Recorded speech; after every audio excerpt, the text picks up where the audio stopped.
Blackstone presents God versus Government, Taking a Biblical Stand When Christ and Compliance Collide, by Nathan Busenitz and James Coates. This book is read by Bob Souer. Forward. John MacArthur. In view of recent events, three basic biblical truths must be emphasized. First, the church is essential.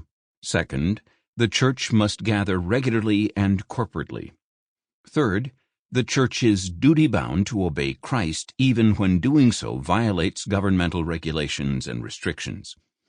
Given the fundamental nature of these New Testament priorities, it's hard to believe they would prove controversial, especially among evangelicals.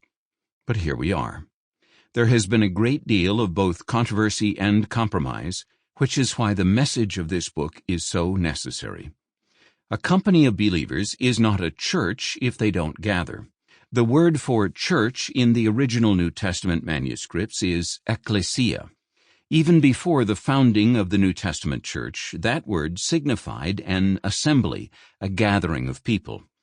It is comprised of two Greek roots that literally mean called out. And more specifically, it refers to a body of people called out from their homes or summoned out of a larger group in order to muster together. Like the English word congregation, the concept of a group coming together is built right into the term. The church specifically comes together for worship, but the vital benefits of the assembly include fellowship, instruction, mutual encouragement, and accountability. Believers are commanded not to forsake the assembly, Hebrews chapter 10, verse 25, and that command comes immediately before the New Testament's most somber warning about apostasy. Fellowship and corporate worship are therefore absolutely essential aspects of spiritual health for individual Christians, and they are also obviously vital for the very life of the church. Believers may be forced by illness, imprisonment, warfare, natural disaster, necessary travel, or some other significant emergency to abstain from the corporate gathering temporarily. But there is no justification for the entire church to suspend congregational worship on a prolonged basis. Plagues, pandemics, and persecution have frequently, if not constantly, threatened the people of God since that first Pentecost.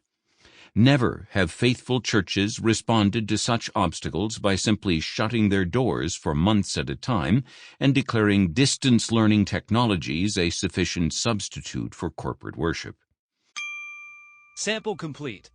Ready to continue?